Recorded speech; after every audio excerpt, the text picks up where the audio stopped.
In 1942, in the middle of World War II, a chemist named Harry Coover was working on a serious problem.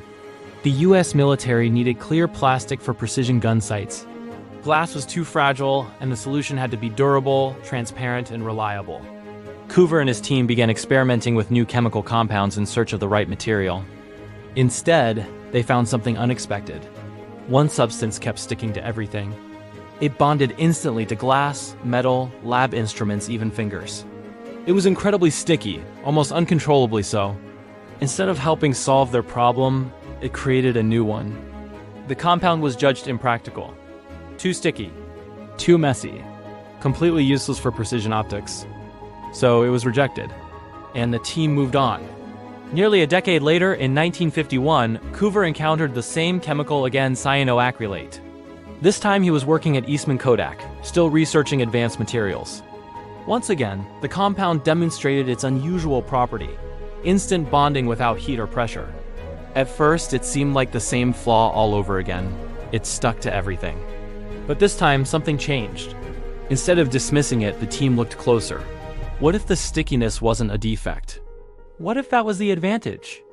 They began properly testing its bonding strength. The results were remarkable. The substance could join materials in seconds. No clamps, no heating, no complicated equipment. Just one drop and the bond was immediate. In 1958, the product was released to the public under the name Super Glue. Convincing people, however, required proof. To demonstrate its strength, dramatic public tests were staged. In one famous live television demonstration, a small amount of the adhesive was used to bond two metal surfaces together. A man was then lifted into the air, suspended entirely by that bonded joint. It wasn't a trick. It worked. Super glue quickly became a household essential. It was simple, powerful, and unlike anything people had used before. But its impact went beyond everyday repairs.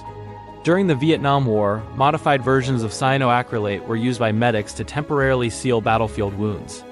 It helped stop bleeding long enough for injured soldiers to reach surgical care. A substance once dismissed as a laboratory inconvenience was now helping save lives. Today, cyanoacrylates are used in electronics, construction, automotive repair, medical procedures, and even forensic science. The compound that was once considered useless became one of the most versatile adhesives ever created. The story of superglue is not just about chemistry, it is about perspective. Sometimes innovation is not rejected because it lacks value. Sometimes it is rejected because it does not fit the original goal. Harry Coover was not trying to invent a powerful adhesive. He was trying to create clear plastic. When the compound failed that purpose, it was nearly forgotten. Twice, the difference between failure and breakthrough often comes down to recognition. Seeing potential where others sees problems. Asking a different question. Looking again. History is filled with discoveries that began as mistakes. Superglue is simply one of the clearest examples of how accidents, when understood differently, can change the world. If you would like to keep exploring the surprising stories behind everyday inventions, consider subscribing to Talking Tech, because sometimes the biggest breakthroughs begin as unintended discoveries.